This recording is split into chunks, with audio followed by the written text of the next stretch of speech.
Amém. Oração pós-acampamento.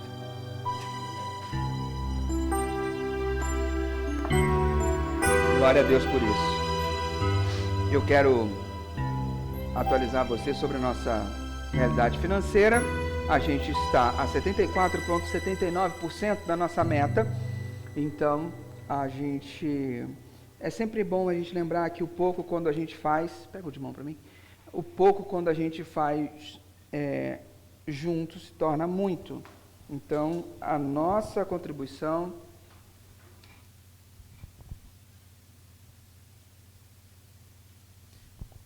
nossa, que poderoso esse microfone, nunca tinha usado, aleluia, né?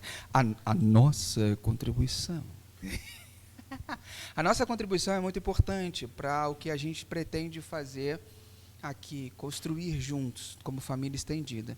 Então, é muito importante que você faça parte disso, que você manifeste a sua gratidão a Deus, ofertando, e se você tem dificuldades com isso, se você é uma daquelas pessoas que tem dificuldade de lidar com o seu dinheiro, o grupo de inteligência financeira é para você, para a gente aprender com isso, tá bom? E lembrando que a gente tem um novo Pix, né? O antigo está valendo ainda, mas a gente está trabalhando com o novo. Então é muito importante que você já se adapte ao novo, porque no final do ano o antigo vai deixar de existir. Então, se você fizer o Pix depois no ano que vem, o Pix antigo vai para outro lugar, não vai para a igreja. Então é melhor você ir acostumando, tá bom? Então o nosso Pix é financeiro@grupovalinhos.com, beleza? E aí você consegue participar, ofertar e ser um bom administrador do que Deus tem te dado.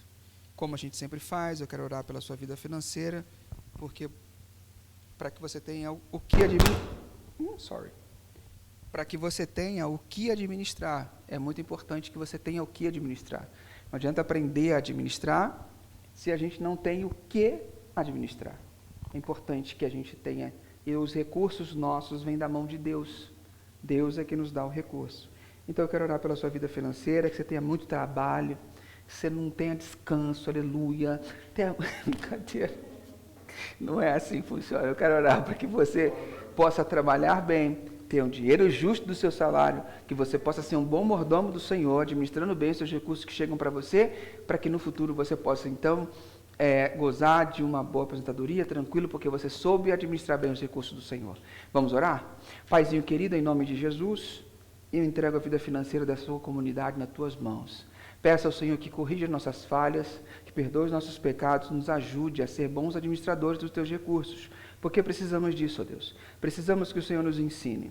Queremos sim, apesar de sermos claudicantes, queremos ser bons administradores dos teus recursos.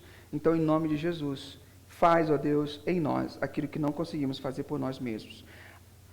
Abre as portas, ó Deus, para que possamos ser prósperos e que o Senhor possa ver confiança em nós, para que nos entregue cada vez mais. Em nome de Jesus. Amém. Graças a Deus. Amém? Ô, glória! Amém? Amém. Aí sim, hein? Eu gosto disso. Responder com convicção. O que é isso? Pelo amor de Deus. Aí sim. Então nós vamos começar hoje uma nova série. Quero dar boas-vindas para você, que agora vai se conectar, né? Porque demora para algumas pessoas a alma chegar no lugar, né? E para quem está online também, para que seja bem-vindo. Eu mandei uma enquete no grupo do WhatsApp, você viu? Não viu?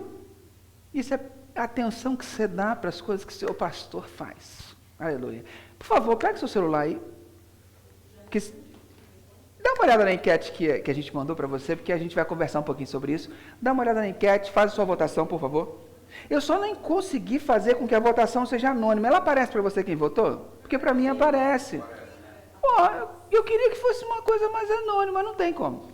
Infelizmente não tem. No Telegram tem, mas aqui não tem. Então vai ter que você vota aí no bagulho que eu quero entender. Opa, já teve mais voto aqui no bagulho. Aí sim. A enquete que eu coloquei para a gente discutir é: Deus é um juiz irado, se agir bem, você será abençoado, se você pecar, você será punido. 3 respostas. Você concorda com essa afirmação? Você não concorda com a afirmação? Ou tem dúvidas sobre essa afirmação? é necessário, assim, seria muito legal se você fosse transparente, se você respondesse da forma que você acha que realmente as coisas acontecem, tá? Então, nós tivemos uma vasta maioria absoluta de 15 votos, 16 votos, ao todo 15 votos, votamos no não concordo com essa afirmação. Nós não concordamos com essa afirmação. Eu acho que você talvez não concorde com a afirmação da primeira parte da frase, Deus é um juiz irado. Se eu tirasse Deus é um juiz irado, e a frase ficasse, Deus é um juiz, se agir bem, você será abençoado, se pecar, será punido. Qual seria a sua votação? A Sabrina falou concorda, o Rubens também concorda com essa afirmação, a Rosana concorda? Não, você teria a mesma... Eu acho que era pela primeira resposta que eu dei. Você continua não concordando? Também. O Mateus também não...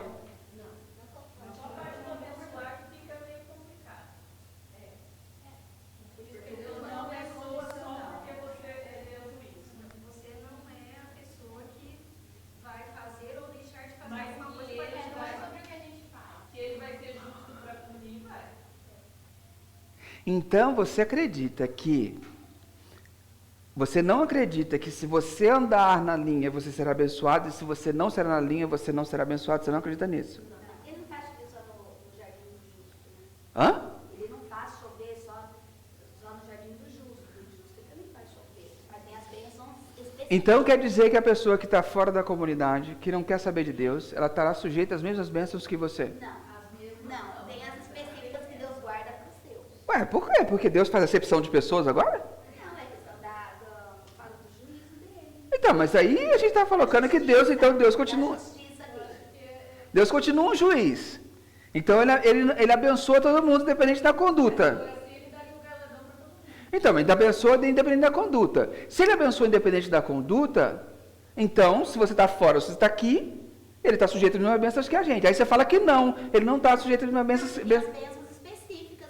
Então, aí Deus não está fazendo acepção de pessoas? Não, aí nessa acepção. Ele está escolhendo pessoas. Ele abençoou Abraão para ter a família se multiplicar, ele fez para Abraão. Ele não fez para todo mundo, ele fez para Abraão. É a bênção específica para Abraão. É justiça. Isso é justiça? Sim. E aí, como é que a gente pode tratar... Fala, advogada, por favor. Fala aí. Sabe que eu chamei de advogada? Engoliu, né? Fala, rapaz. Ah, tá. Então, vocês estão dizendo... Deu nó? Então, a gente está dizendo que a postura de Deus para com a gente não depende da nossa conduta? As consequências de Então vocês concordam com isso? A forma com que Deus age com a gente não depende da nossa conduta. É isso que vocês estão me dizendo? Não? Então o que vocês estão me dizendo, por favor? Pune pelos nossos erros. Ah, então Deus pune. Peraí, uma pessoa de cada vez. Vai, termina, por gentileza. Raíssa, por favor. Vai. Não é só se eu fizer coisa boa, eu vou receber coisa boa. Isso não é condicional, entendeu? Então, você está dizendo que não funciona com Deus. Se eu fizer, não é porque eu faço coisa boa que eu recebo coisa boa. Não é assim. Então, quem faz coisa ruim recebe coisa boa. E quem faz coisa ruim recebe coisa ruim também. Você sofre as consequências da vida. Mas você falou que ele escolheu Abraão, então Deus foi ativo, não foi uma consequência. Fez uma bênção específica para Tudo bem, então automaticamente ele não escolheu os outros. ele não abençoou outros, sim. Então ele abençoou uma linhagem, a sequência de Abraão. Mas peraí que tem... Mateus queria falar, por favor. Então tenta pensar de novo. Mas tem, para mim tem. Para mim tem. Para mim tem. Pode falar. Você falou que Deus pune a gente, não é ele que pune. Às vezes ele deixa que não aconteça, mas não é ele que está punindo. Olha, então Mateus colocou, então Deus não pune. Deus deixa a consequência, né, acontecer. Beleza, mas se a gente olha no Éden, a consequência do pecado é a morte. Mas ele disse, pelo suor do teu rosto você vai comer o seu pão, o seu desejo será contra o seu marido, Isso não estava incluído no negócio, isso foi uma punição, e aí? A punição não era trabalho, a punição é a suor do rosto, e você multiplicarei as suas dores de parto. Aí eu quero conversar com ele quando ele vai entrar. Nós vamos conversar. Se ele vai multiplicar, ela já teve parto antes. Concorda comigo? Se ele vai multiplicar, ela já teve parto. Então, a coisa depois da queda piorou. E isso Deus é efetivo ao dizer isso. Porque ele está sendo juiz de uma coisa, de um erro que eles cometeram. Juiz de um erro que eles cometeram. Então, Deus é um juiz, está todo mundo de acordo? Sim, sim. Todo mundo de acordo? Fale, Regiane. Ele é graça, mas ele também é justiça. Ele é graça, mas ele também é justiça. Ele é misericordioso e amor, bondade, mas ele também é justo. Ele é misericordioso, bondade, mas ele também é justo. Como é que a gente concilia essas duas? Fala, Meire. Em Provérbios fala que Deus é sempre amor, só que ele também tem disciplina. Deus é sempre amor. Eu não sei se essa palavra sempre está lá em Provérbios, mas depende da... Não, mas eu não sei se essa palavra sempre está no original. Não. Ah, então não tem a palavra sempre. Ele é... Tá. Porque a palavra sempre excluiria os outros atributos dele, seria uma coisa mais complicada. Mas Deus é um Deus de amor. Mas ele usa a disciplina com seus filhos. Ele usa a disciplina com seus filhos. Assim como você, quando eles estão enchendo o saco, você, né, dá a disciplina. Eu vou usar a palavra irado.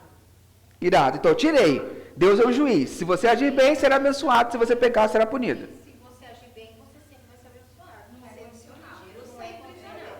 Tira sempre. Mas não tem sempre. Não tem sempre. Deus é um juiz. Se agir bem, será abençoado. Se pecar, será punido. Eu acho que é aquilo que você planta, você colhe, né? Não é condicional. Entendi. Quando você planta, você colhe. É consequência. Nós carregamos no nosso interior essa fala nossa, ela é muito clara. Então vocês têm muito claro, né, Deus como Ele é. Mas quando uma injustiça acontece com você, dá braba. Pensa na última injustiça feia que aconteceu com você. Não, é melhor não, mas aí você tem que pensar quanto você aprendeu com ela. Não, mas pensa na injustiça. Naquele momento dessa injustiça, quando te roubaram, te passaram para trás, caluniaram, te preteriram, fizeram alguma coisa contra você. Você naquele momento ouvir, mas Deus é bom. Como é que soaria para você? Como é que soaria para você naquele momento em que você foi injustiçado? Você pergunta, mas por quê? Ouvir Deus é bom. Sendo bem sincero, na hora você doeria e entraria bem gosto. Porque você é humano, você é pecador. Doeria e entraria quadrado, porque a gente é humano e a gente é pecador. Não, eu pediria para Deus devolver para ele tudo que eu recebi. Foi isso que eu senti na minha última situação. Também, tentaria ter um momento de... Porque a gente consegue entender algumas coisas aqui, mas tem dificuldade delas descerem para cá, de sentir o que a gente entende. A gente sabe que Deus é bom, mas na hora da adversidade, na hora da dificuldade, na hora das transições, lembra? É difícil, que teve a ver com a aula dele hoje, é difícil a gente dizer que aquilo que está fazendo mal para a gente entender que acima das coisas, Deus continua sendo bom. O fato é que muito poucas das vezes a nossa visão de Deus é forjada naquilo que Jesus ensinou para a gente. A nossa visão de divindade está muito mais forjada numa cultura latino-católica do nosso país, forjada pelo que os nossos pais criam, e numa cultura de punição e recompensa. Então você junta isso tudo num caldeirão. Por exemplo, você teve um pai que na época do seu pai ou da sua mãe, ele era muito duro, castigava, batia com gosto, porque era a forma que ele educava. Minha mãe batia com gosto. Minha mãe ela sabia que estava educando, ela batia com gosto mesmo. Então, assim, muitas vezes a gente foi criado com essa perspectiva. E quando a gente fala assim, Deus é pai, o que você se recorda? Da paternidade do seu pai. E aí você vai voltar para a visão, para Deus, com a visão da paternidade que você experimentou. E aí você formula uma visão sobre Deus com a mãe que você teve, com o pai que você teve, ou com a figura que exerceu essa influência na sua vida. Ainda mais numa cultura de punição. Ou seja, numa cultura de você errou, você é punido, você não errou, você tem recompensa. Então, quando a gente junta isso, automaticamente nós transferimos essa imagem para Deus.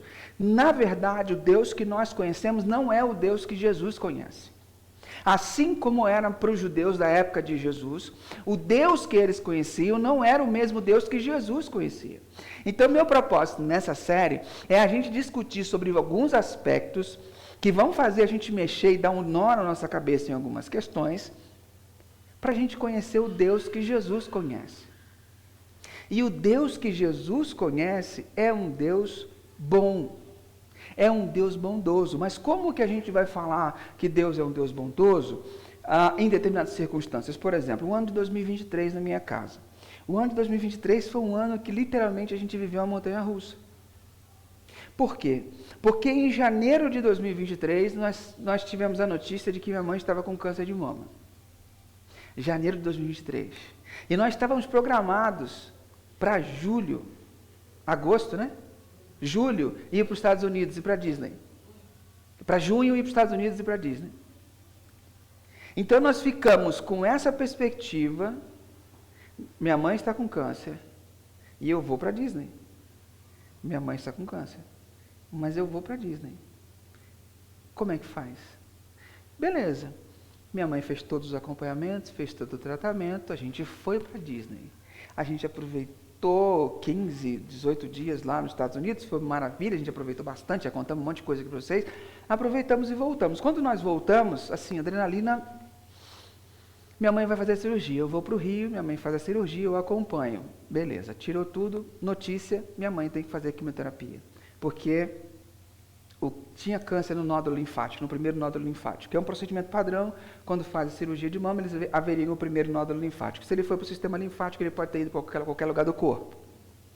Então, minha mãe tinha traços de câncer no nódulo linfático. Quimioterapia no horizonte. 4 vermelhas e 12 brancas. 16 ao todo. Minha mãe começa, eu fui lá, acompanhei, fui acompanhar a primeira quimio também, estive acompanhando. Minha mãe passa pelas 4 vermelhas, começa a fazer as brancas, aqui a vida começa a entrar no eixo, de repente chego em casa, a minha sogra tem um tumor no seio. Depois a gente descobre que eram 2 tumores no seio. Então a minha mãe fazendo químio, a minha sogra indo para averiguação, como que faz, o que a gente faz? Como é que dentro dessas circunstâncias você diz, Deus é bom? Como é que você diz que o tempo todo Deus é bom? É nessa hora difícil que pensamentos questionadores vêm à nossa mente, vêm a nós. E aí é muito comum você questionar a bondade de Deus. Porque agora, sentados aqui, sem nenhum problema aparente, a gente consegue elocubrar, não porque é punição, não porque Deus é juiz, isso aqui, isso, aquilo, outro. Agora, quando a gente está vivendo a aprovação, e a gente acreditar naquilo que a gente sabe é que é complicado. Mas Deus é bom, eu posso afirmar isso para você. E nessas horas das dificuldades, é comum culparmos a nós mesmos. Por exemplo, eu pequei, eu cometi algum erro, eu fiz alguma merda que Deus está me punindo, não é possível. O primeiro pensamento é, onde foi que eu errei? Fala que não. Aonde foi que eu errei? A gente sempre fala, cara, será que eu vacilei? Será que eu... E o segundo movimento é culpar a Deus. Cara, Deus irado, mano, por que Deus fez isso? Deus, por que você permitiu isso acontecer? Por que isso veio acontecer? Deus, como você deixou isso acontecer? Então nós culpamos a nossa performance ou culpamos a performance de Deus. É como atribuir à nossa própria conduta a culpa de algo ruim ou castigo divino. Porque, no fundo, muitos de nós acabam acreditando que Deus é um pai bravo. E que Ele está te corrigindo. Porque alguma coisa de ruim você acabou fazendo. E nessas horas é comum a gente achar que Deus não é bom. Por que você deixou isso acontecer? Por que você não livrou? Por que você não salvou? Por que você não fez? Por que você não deixou ele não beber? Por que você deixou ele não me pedir? Por que você não deixou ele não fazer? Por que você não interveio, Deus? Porque o ser humano é pecador. Será? Acho que tem uma resposta um pouquinho mais profunda que isso. Fica ligado, não dorme que você vai entender. Você pode talvez não admitir isso com as mesmas palavras que eu estou dizendo. Só que eu não tenho tempo nem repertório suficiente para tentar reproduzir as frases que você poderia ter falado. Então eu quero que você se imagine nessa condição e veja como que você reage em momentos de angústia, em momentos ruins. Em João, capítulo 9, João conta para a gente um fato de Jesus muito peculiar e que é muito importante para a gente entender que você não está longe dos discípulos. Olha só o que aconteceu. Jesus estava caminhando pela rua, viu um homem cego de nascença e seus discípulos perguntavam: Rabi, quem pecou? O pai ou ele? Eles perguntam. Seus pais, para que ele nascesse cego?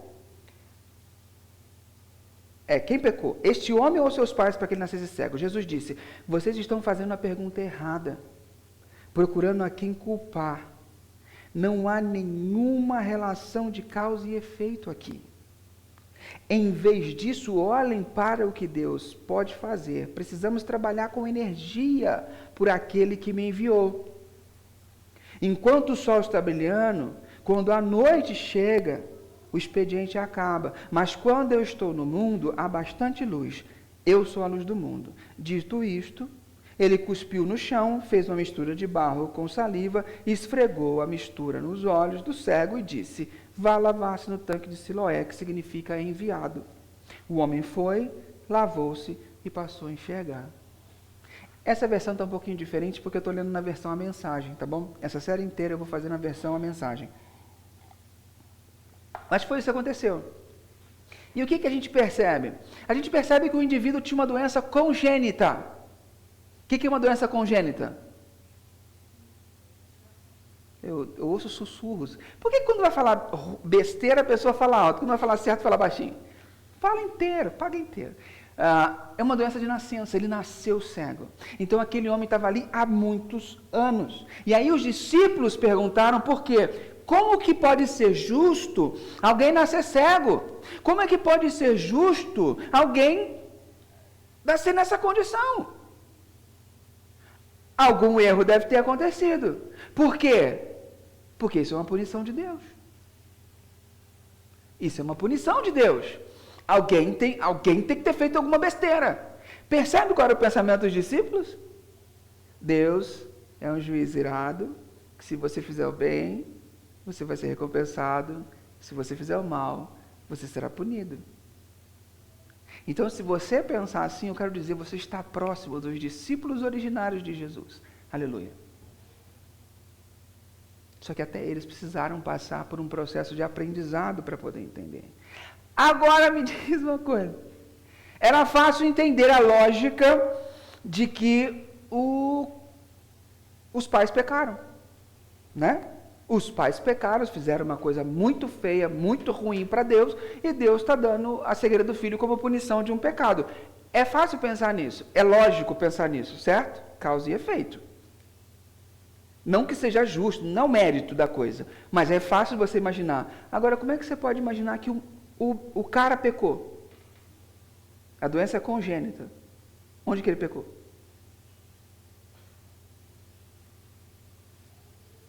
Aonde que ele pecou? A resposta é óbvia, mas você não vai ter coragem de dizer. Aonde foi que ele pecou? Não, essa é uma resposta mais elaborada. Mas no caso dele especificamente, Aonde foi que esse cara pecou? Hã? Exato! Era isso o pensamento deles. É uma coisa óbvia, né? Se você vai falar que quem pecou, os pais ou ele só tem um momento para poder pecar. Se a doença é de nascença, aonde ele pecou? No ventre. Porque existia um ensino na época que falava sobre isso. Alguns rabinos ensinavam que as doenças eram causadas pelos pecados dos pais ou da própria pessoa. Essa foi uma parte da pergunta dos discípulos. Agora, havia um outro ramo de rabinos que ensinavam que crianças no ventre poderiam pecar em pensamento.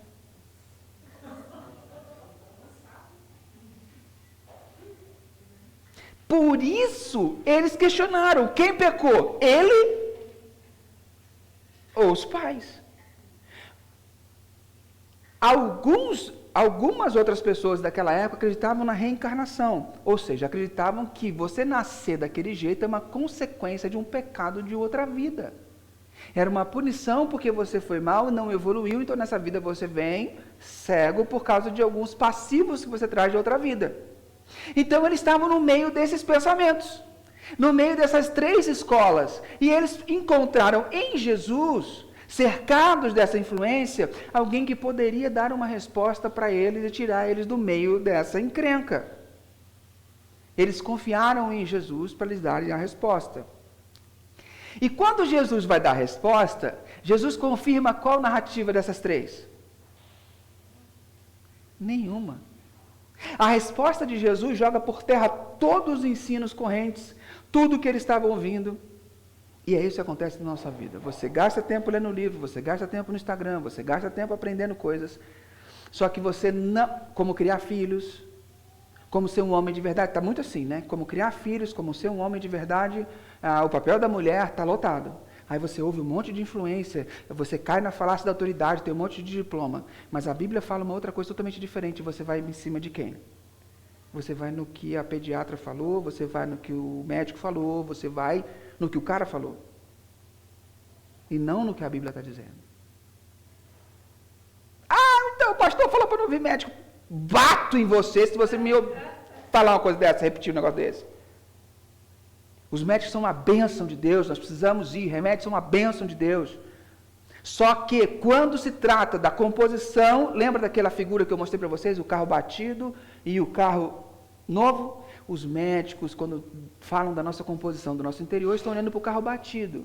A Bíblia olha para o carro original, como a gente deveria ser. Então a Bíblia, o propósito dela é nos tornar de volta aquilo que deveríamos ser. Então a gente não pode cair nessa falácia todo o tempo. Você tem que filtrar, tem que fazer uma curadoria. Qual é a influência desse médico? Qual é a influência do pediatra? Qual é a influência desse nutricionista?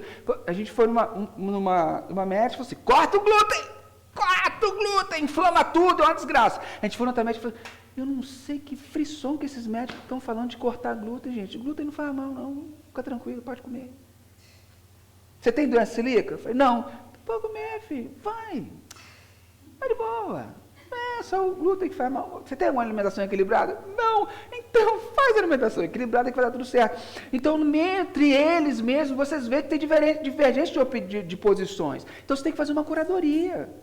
Você não vai crer na primeira coisa que te falar e beleza. Assim como tem coisas referentes ao nosso interior, também a gente tem que olhar muito para isso. Então, a gente tem que ir para Jesus para procurar as respostas para a nossa vida, para a nossa alma. Eles confiaram em Jesus para isso. E aí o que Jesus faz? Jesus fala, filhos, não há uma relação de causa e efeito aqui. Não tem essa de fez o bem, será abençoado, fez o mal, será punido. Não existe isso.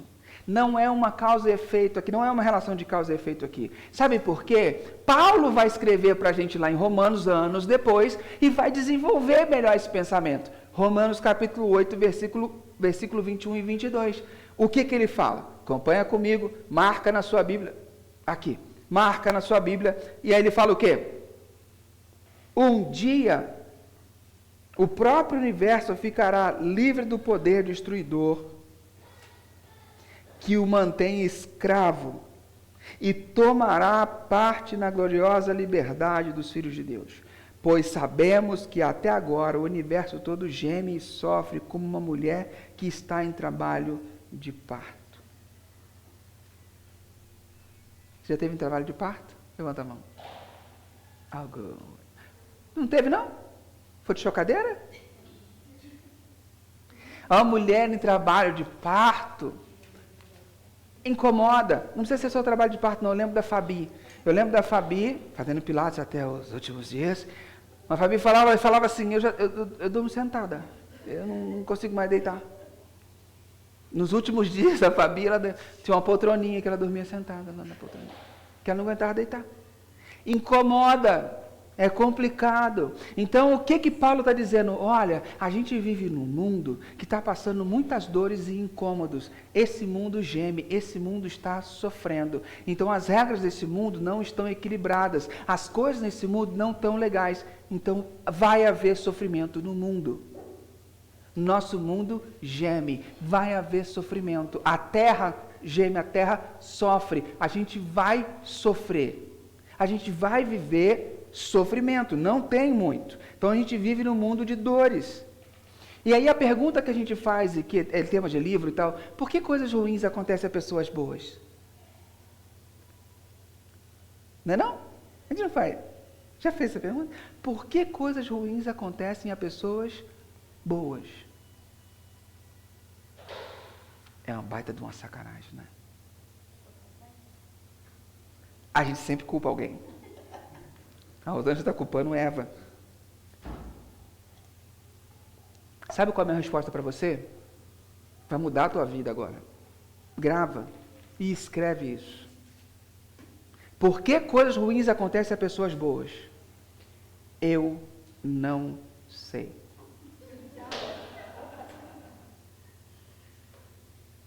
Eu não sei te dizer.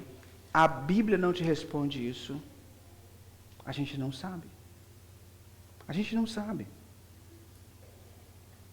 Porque para e pensa, se Deus intervir em tudo, a gente se sente controlado. Ah, eu não posso fazer nada. Deus toda hora diz não. Deus toda hora não deixa. Ah, eu quero sair, pegar o carro, Deus esconde a chave. Ah, meu Deus do céu, não posso. Eu quero ir sair para comer naquele restaurante, a comida lá é gordurosa. Deus falou que não vai, não deixa, sumiu meu cartão de crédito.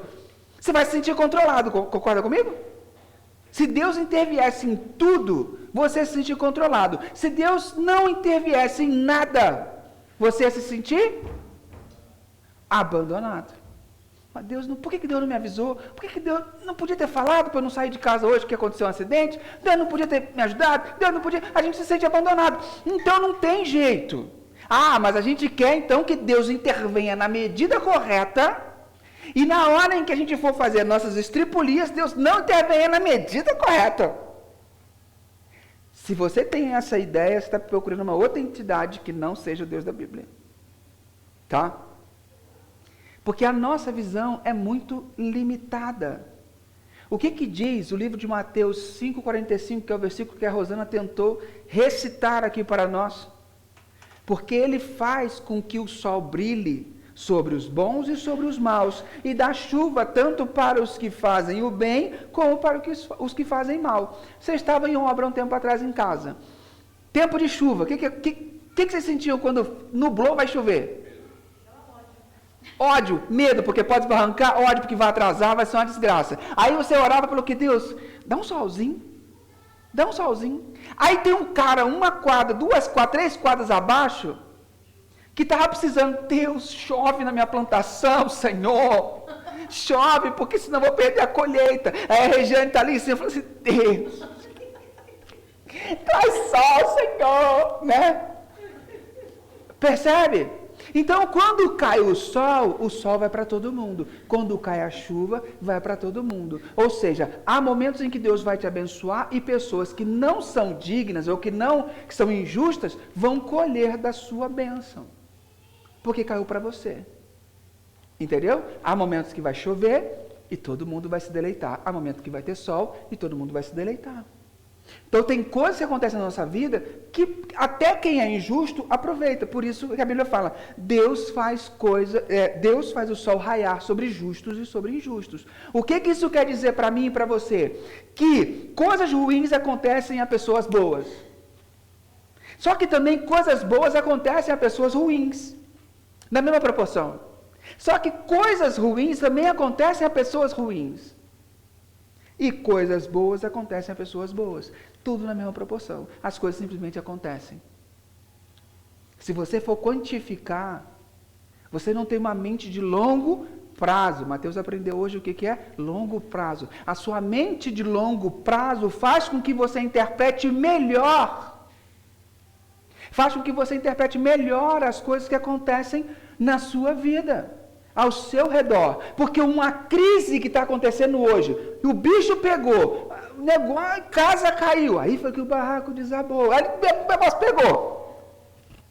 Você fala, meu Deus, intervenha. Você quer apagar aquele fogo, você quer apagar aquilo de tudo quanto é jeito.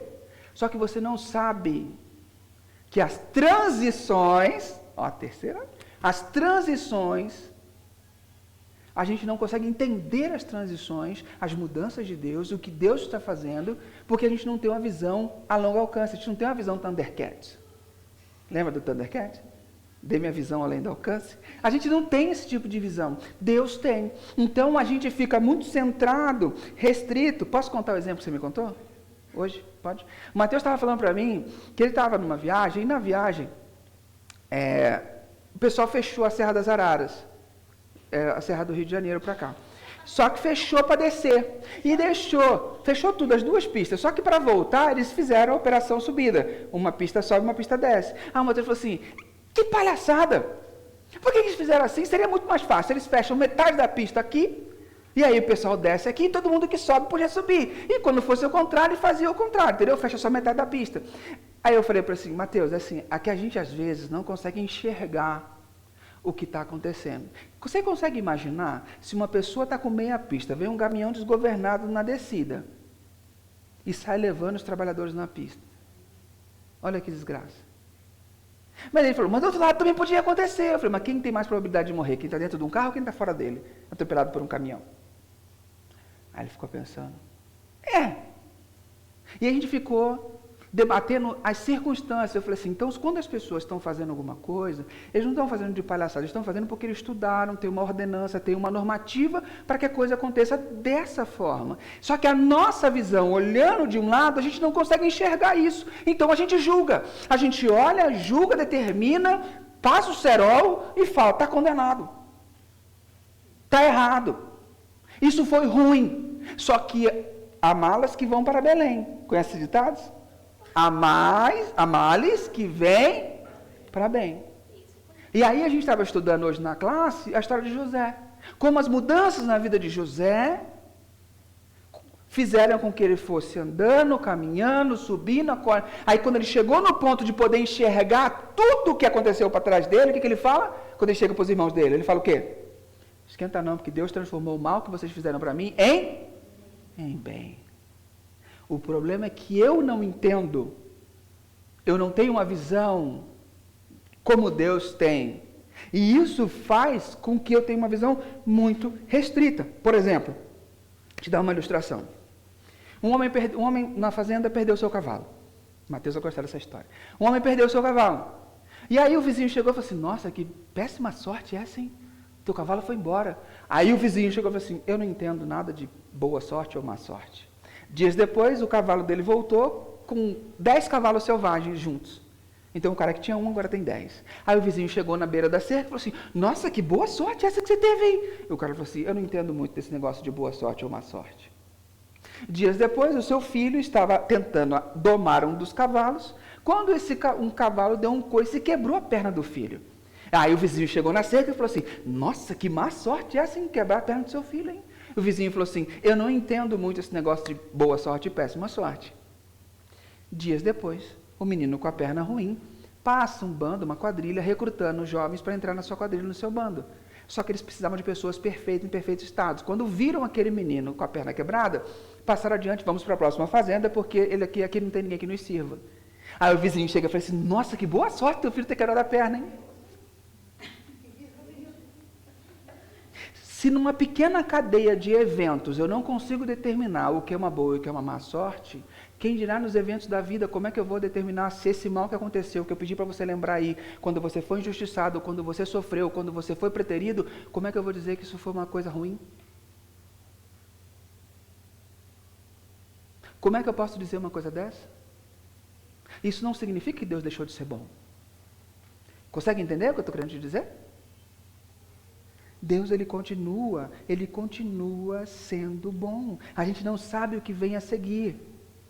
Então, por que não esperar e viver a vida confiando nele, para que a gente se encontre com ele face a face um dia e pergunte: Deus, qual era o teu propósito com aquilo lá aquela vez? Ah, filho, vem cá, deixa eu te mostrar, ó, com aquilo ali, ó, aconteceu isso, aquilo, olha aqui, olha a sua vida, olha aqui como é que seria a sua vida se não acontecesse isso, olha aqui sua vida depois que aconteceu isso. Olha como é que ficou a vida do fulano, como é que ficou a vida ao teu redor. Entendeu, filho? Por isso que eu tinha que deixar isso acontecer. Aí você fala assim: nossa Deus, obrigado. Até que eu tenha essa conversa com ele, eu não posso me arvorar simplesmente, e eu posso ficar triste, posso ficar chateado como os salmistas, mas todo o salmo de lamento, os salmistas, eles terminam dizendo que Deus é bom, louve ao Senhor Israel, porque a sua bondade dura para sempre. Eles sempre terminam, depois de uma grande reclamação, reconhecendo que eu estou pé da vida, mas é porque eu não entendo, porque Deus continua sendo bom. Então, as frustrações que acontecem na sua vida não significam que Deus deixou de ser bom. É que você não consegue enxergar. Pastor, eu vejo assim, a dificuldade, a gente não sabe o propósito de Deus e mesmo assim a gente tenta resolver, né? Então, eu tenho visto assim, na minha vida, por exemplo, se eu tivesse esperado um pouco mais, confiado, Ele iria mostrar. Ou se não mostrasse, as coisas iriam se ajeitando para daí eu ver o que ia fazer. Mas na hora do furor a gente quer resolver, quer dar solução.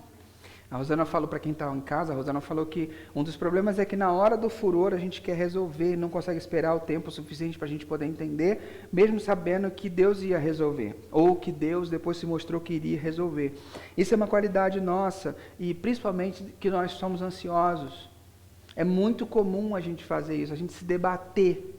A gente fica se debatendo. É igual quem tem gato sabe, quando o gato não quer ser pego, você vai pegar o gato, ele te arranha, ele faz, é horrível, não dá para pegar, porque ele não quer ser pego. Então, até quando um dos treinamentos para salva-vida, quando a pessoa está se afogando, nunca chega de frente para ele, porque ele vai botar as mãos em você e vai tentar te afogar. Então, você chega de costas, ou dá um mata-leão, ou se estiver de frente, dá no pau do nariz, a pessoa desacorda, você pega e salva. Você pega e salva, entendeu? Por quê? Nós somos ansiosos, nós somos desesperados pela vida, a gente quer que as coisas aconteçam, só que a gente não consegue ter essa... Como é que fala quando o vinho fica lá processando? Como é que é o nome? A gente não consegue ter esse processo de maturação das coisas, das verdades de Deus no nosso coração, deixar aquilo... Não, a gente quer resolver. Por quê? Porque a gente não gosta de dor, a gente não gosta de sofrimento, a gente não gosta de sofrer. E a gente não gosta que ninguém que a gente ama sofra. Só que é importante passar pelo processo, porque esse processo faz a gente confiar em Deus.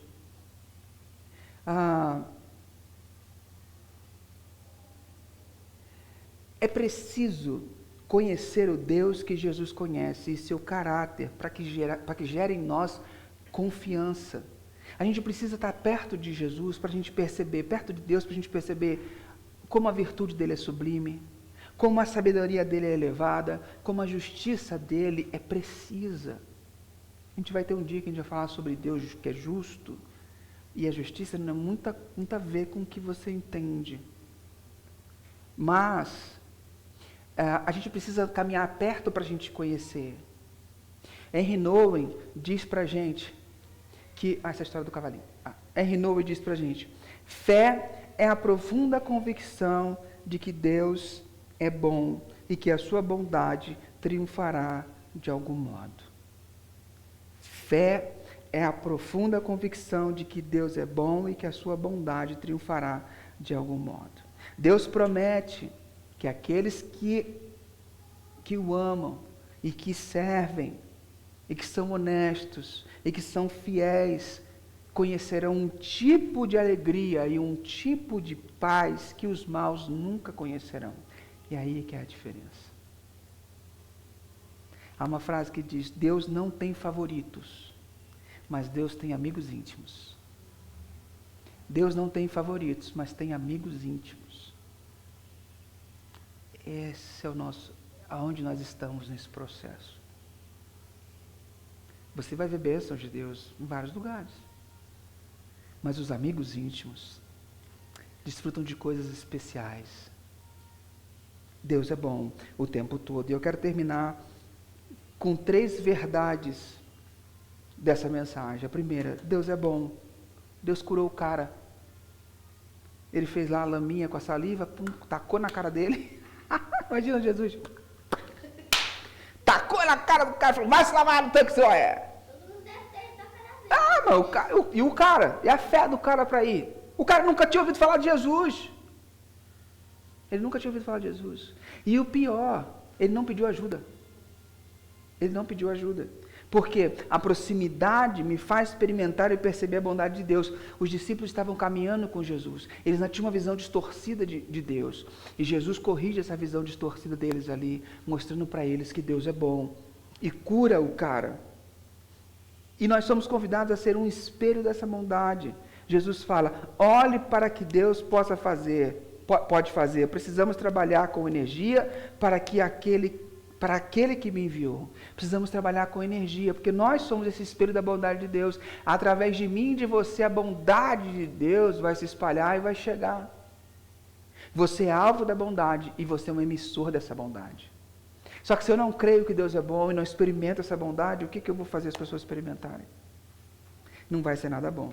Então, a cegueira congênita do homem representa a nossa cegueira.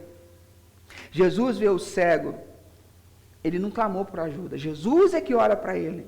A iniciativa é de Deus. Ele é tão bom que vê e sente as nossas necessidades. Jesus é a luz do mundo e essa luz entra na escuridão daquele cego para que ele possa enxergar. Na cruz, você lembra o que houve na cruz? Quando, em determinado momento na crucificação, houve trevas, houve escuridão. O dia se tornou como noite, teve um eclipse total. Jesus na cruz viveu a escuridão.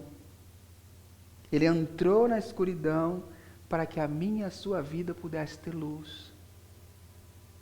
Para que o sol brilhasse para nós. O inocente sofreu o julgamento injusto e recebeu a maldade para que possamos experimentar a bondade de Deus. Ele sofreu a maldade e eu colho a bondade, o perdão dos pecados e uma vida com Deus. Deus é bom. E eu quero terminar com uma frase do Tim Keller que diz, a menos que estejamos profundamente certos de que Deus é nosso Pai, nosso bom Pai, nunca seremos capazes de dizer, seja feita a tua vontade. Preste atenção nisso.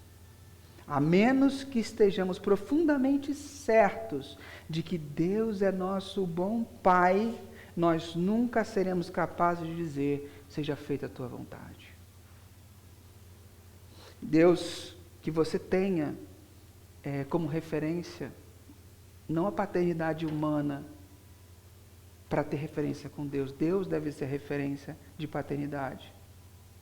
Eu sei que muitos de nós não caminhou com pais bondosos, com pais amigáveis, caminhamos com pais ausentes, com pais ríspidos, com pais que muitas vezes não demonstraram o amor, porque eles deram o melhor que puderam. Mas isso não reflete a paternidade de Deus. Isso só reflete a paternidade do seu pai. O que seu pai deveria ter aprendido é como ser bom, como Deus é bom. Mas às vezes você não teve essa oportunidade. Mas Deus quer entrar na sua vida e ressignificar a paternidade e dizer, olha, eu sou um pai bondoso, eu sou bom. Eu sou bom. Deus é bom. E você pode crer nisso. Eu quero, enquanto a gente canta uma última canção que a gente separou, eu quero... Tem 2 motivos de oração que, se você se encaixar, eu gostaria de orar por você aí mesmo no seu lugar.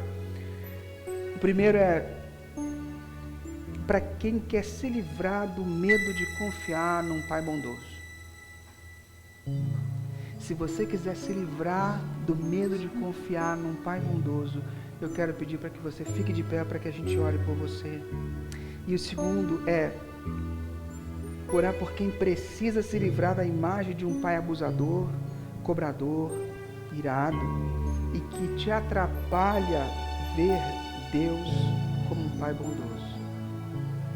Se algum desses casos você se sente e precisa, eu quero desafiar você a ficar de pé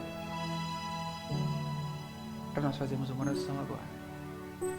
Se esse for o seu caso, não há julgamentos, fique de pé.